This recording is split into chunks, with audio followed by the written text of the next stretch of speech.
اعوذ باللہ من الشیطان الرجیم بسم اللہ الرحمن الرحیم۔ خواتین و حضرات السلام علیکم۔ جب امام مہدی علیہ السلام کا ظہور ہوگا تو کچھ عورتیں وہ ہوں گی جو دجال کی پیروکار ہوں گی، اور یہ اتنی فاحشہ اور بدکار ہوں گی کہ یہ لوگوں سے اپنے تعلقات قائم کریں گی، اور جب مردوں کو اپنی گرفت میں لیں گی تو ان سے کہیں گی کہ تم اگر مجھ سے شادی کرنا چاہتے ہو تو پہلے امام مہدی سے جنگ کرو، اور اس طرح سے یہ لوگوں کو امام مہدی کے خلاف کریں گی اور مجبور کریں گی کہ مرد امام مہدی سے جنگ کرنے کے لیے تیار ہو جائیں۔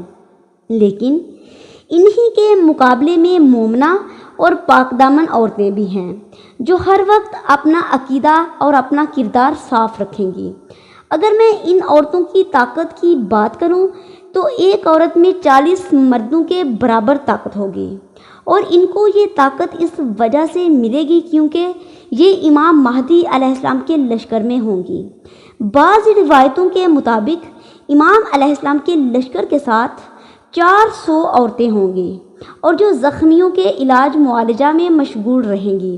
امام جعفر صادق علیہ السلام نے فرمایا کہ امام مہدی علیہ السلام کے ہمراہ 13 خواتین ہوں گی جو زخمیوں کا مداوع کریں گی، بیماروں کی تیمارداری کریں گی، بالکل اس طرح سے جس طرح سے یہ عورتیں رسول خدا صلی اللہ علیہ وآلہ وسلم کے ہمراہ تھیں۔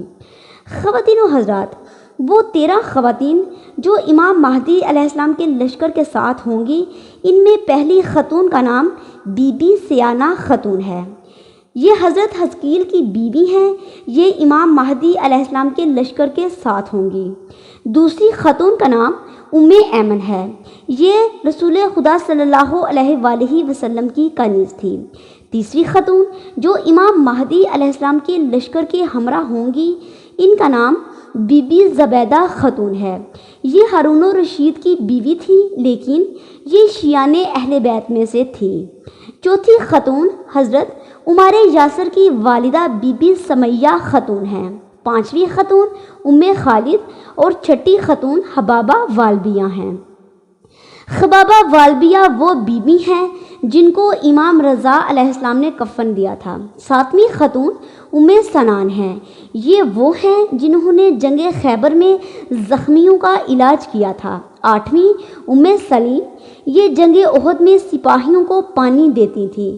نویں خاتون میں جو امام مہدی علیہ السلام کے لشکر کے ساتھ ہوں گی، ان کا نام ہے ام سلبت، یہ جنگ احد میں پانی کی مشک اٹھا کر لاتی اور جنگی ساز و سامان کی تعمیر میں مشغول رہتی۔